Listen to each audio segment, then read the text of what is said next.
Hey everyone, welcome to our YouTube channel. तो आज हम एक बहुत इंपॉर्टेंट टॉपिक पे डिस्कस कर रहे हैं। बहुत सारी फीमेल जो फर्स्ट टाइम मदर बन रही होती हैं, फर्स्ट टाइम जो प्रेग्नेंट होती हैं, उनके मन में बहुत सारे डाउट्स होते हैं, बहुत सारी क्वेरीज होती हैं। और इस समय हमें अपने बहुत सारे जो हमारे फ्रेंड्स होते हैं, आस पड़ोस के लोग होते हैं, वो भी हमें बहुत सारे सजेशंस देते हैं कि आपको कैसे पता चलेगा कि लेबर कब स्टार्ट हो रहा है, क्या क्या साइन एंड सिम्टम्स हैं।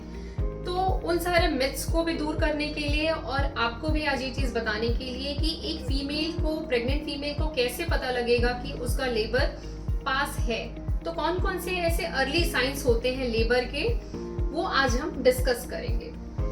तो अगर हम अर्ली साइंस ऑफ लेबर की बात करते हैं तो कुछ ऐसी चीजें हैं जो फीमेल को अपनी बॉडी में दिखेंगी, लेकिन ये जरूरी नहीं है कि हर एक फीमेल एक जैसे सिम्टम्स को शो करे।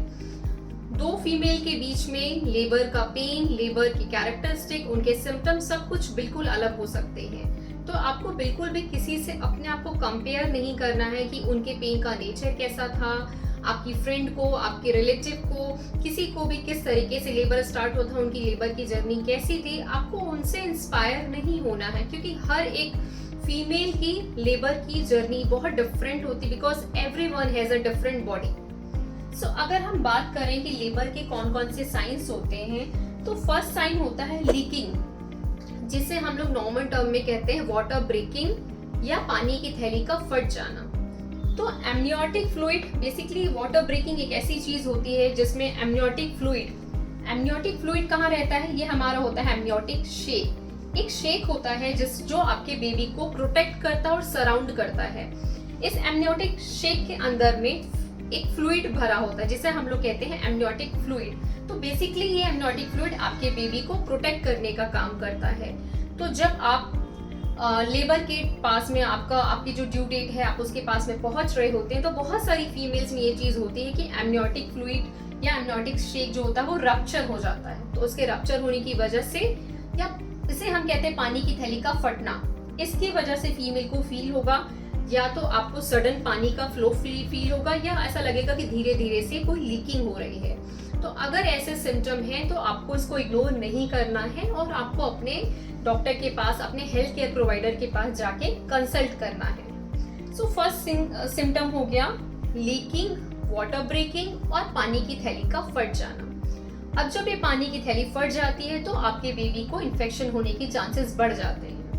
पर ये जरूरी नहीं है कि हर फीमेल को लेबर में पहुंचने के पहले पानी की थैली फटे, ये बिल्कुल भी जरूरी नहीं है। तो ये सिम्टम कभी कभी किसी फीमेल में पहले होता है और मोस्टली लेबर के टाइम में होता है। सेकेंडली होता है जिसे हम कहते हैं शो, इसका एक और नाम है जिसे हम कहते हैं ब्लडी शो। शो बेसिकली एक ऐसी चीज होती है, यहाँ आप देखिएगा ये यूट्रस है, यूट्रस जहाँ आपका बेबी होता है। अब यूट्रस का जो एंड पोर्शन होता है वो हमारा कहलाता है सर्विक्स। तो बेसिकली सर्विक्स जो एक ऐसी जगह है जो आपके यूट्रस और आपके वेजाइना के बीच में होती है। सर्विक्स को बेसिकली इस समय जो सर्विक्स होता है वो आपके यूट्रस को क्लोज करने का काम करता है, जिससे आपके बेबी तक किसी भी तरीके का कोई इन्फेक्शन, कोई माइक्रो ऑर्गेनिज्म ना पहुंचे। अब ये सर्विक्स जो होता है, इसके ऊपर में एक म्यूकस प्लग होता है जो कि सर्विक्स को सील करने का काम करता है, जिसे हम कह सकते हैं कि बेबी को डबल प्रोटेक्ट करने का काम करता है।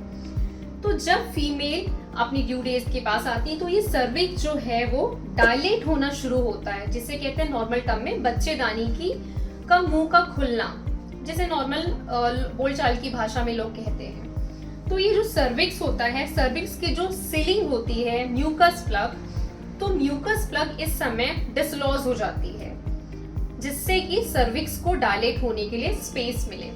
अब ये जो म्यूकस प्लग है, जब ये आपके वेजाइना से बाहर आता है तो ये थोड़ा सा ब्लड स्टेन्ड भी होता है, तो ये आपको थोड़ा सा पिंक कलर का या रेड कलर का सिक्रीशन भी आपको इसमें दिख सकता है।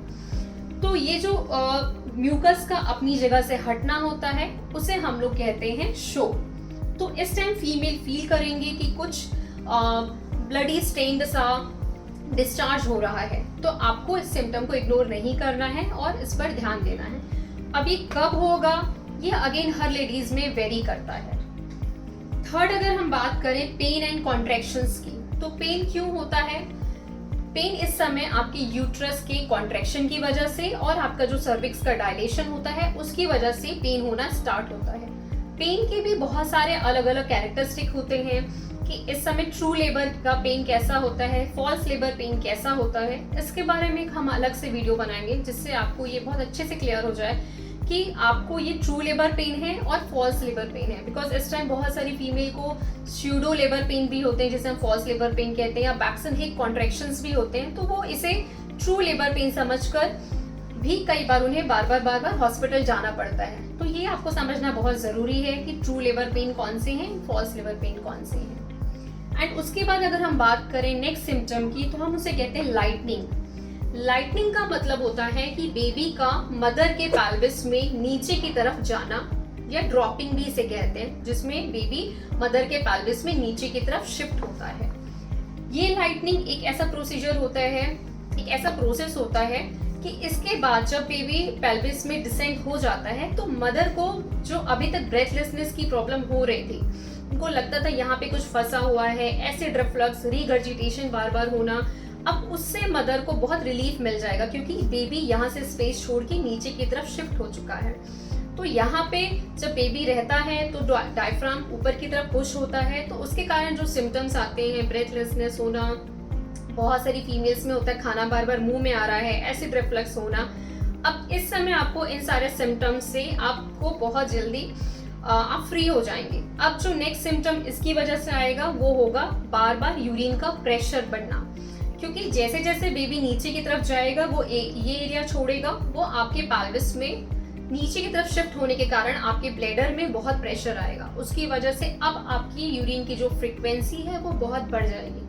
बहुत सारी फीमेल थर्ड ट्राइमेस्टर के एंड में ये कंप्लेन करती है कि अब मुझे बहुत बार बार यूरिन जाना पड़ता है। तो उसका रीजन यही है कि अब आपका बेबी नीचे की तरफ शिफ्ट हो चुका है। आगे नेक्स्ट सिम्टम की अगर हम बात करें तो नोजिया, वोमिटिंग, ये भी बहुत सारे फीमेल्स को फील होता है। इस समय हार्मोन्स हमारी बॉडी से सीक्रेट होते हैं और उसकी वजह से भी ये नोजिया, वोमिटिंग होता है। ये एक तरीके का, ये भी एक इंडिकेशन होता है, साइन होता है लेबर का, बट जरूरी नहीं है कि हर फीमेल अर्ली लेबर फेज में उनको नोजिया या वोमिटिंग या डायरिया जैसी सिचुएशन हो। एक और चीज है डायरिया। इस समय प्रोस्टाग्लैंडिन हार्मोन का सीक्रेशन बढ़ जाता है आपकी बॉडी को प्रिपेयर करने के लिए, आपके सर्विक्स को बर्थ के लिए प्रिपेयर करने के लिए, तो वो आपके डाइजेस्टिव सिस्टम में भी अलग अलग तरीके के सिम्टम्स देता है। तो इस समय बहुत सारी फीमेल डायरिया भी अचानक से उन्हें फील होने लगता है कि बार बार उन्हें जाना पड़ रहा है फॉर द मोशन के लिए, और इस समय मोशन जो होता है वो बहुत वाटरी भी होता है। तो उसमें आपको डरने वाली कोई बात नहीं है, ये एक तरीके का लेबर का साइन ही है। तो आपको इन चीजों का बहुत ध्यान रखना है। फर्स्ट हो गया एमनियोटिक फ्लूइड का या पानी की थैली का फटना। अगर आपको ऐसा कोई सिक्रेशन अपनी बॉडी से दिख रहा है कि बार बार आपको कंटिन्यूअस एक फ्लो बना हुआ है पानी का, और ये जो पानी होता है वो ऑर्डरलेस होगा और क्लियर होगा, तो ये एक सिम्टम है जहां आपको ध्यान देना है। सेकेंड सिम्टम होता है शो, जो कि ब्लडी शो होता है। आपको एक mucus blood stain discharge feel होगा, उसके ऊपर आपको ध्यान देना है। Third, pain, definitely it's a symptom of the labour. And then nausea and vomiting and then diarrhoea. ये कुछ ऐसी चीजें हैं जो आपके बॉडी में साइन आपको देती हैं कि you are going into the और you are about to going into the labour phase. इसके अलावा एक और बहुत इंपॉर्टेंट चीज होती है जिसे हम कहते हैं नेस्टिंग। नेस्टिंग का मतलब होता है इस समय फीमेल सडन अपने अंदर में बहुत एनर्जी फील करती हैं। उनको लगता है कि अब मेरे अंदर बहुत एनर्जी आ गई है। ये एनर्जी बेसिकली उनको लेबर के लिए प्रिपेयर करने के लिए होती है। उस समय जो उनकी बॉडी में एनर्जी चाहिए होती है उसके लिए प्रिपरेशन होती है। तो बहुत सारी फीमेल यहाँ पे ये मिस्टेक करती हैं कि उनको बॉडी में इतनी एनर्जी फील होती है कि वो घर का सारा काम करने बैठ जाती हैं, डीप क्लीनिंग करना स्टार्ट कर देती हैं। But I would request to all mother कि इस टाइम आप में जो सडन एनर्जी आपको फील हो रही है, आपको उसे कंजर्व करना है, आपको उसे अपने घर के कामों में इस समय नहीं लगाना है, क्योंकि यही एनर्जी आपको आगे काम आएगी। तो आई होप कि आज के इस टॉपिक में आपको क्लियर हो गया होगा कि कौन कौन से साइंस हैं लेबर के, किस कंडीशन में आपको अपने हेल्थ केयर प्रोवाइडर के पास जरूर जाना है। तो अब हम मिलेंगे नेक्स्ट वीडियो में नई इन्फॉर्मेशन के साथ। हम नेक्स्ट वीडियो में डिस्कस करेंगे कि what is the difference between the true labour pain and the false labour pain. तो मिलते हैं नेक्स्ट एपिसोड में। Till then, be happy, be healthy, and stay blessed.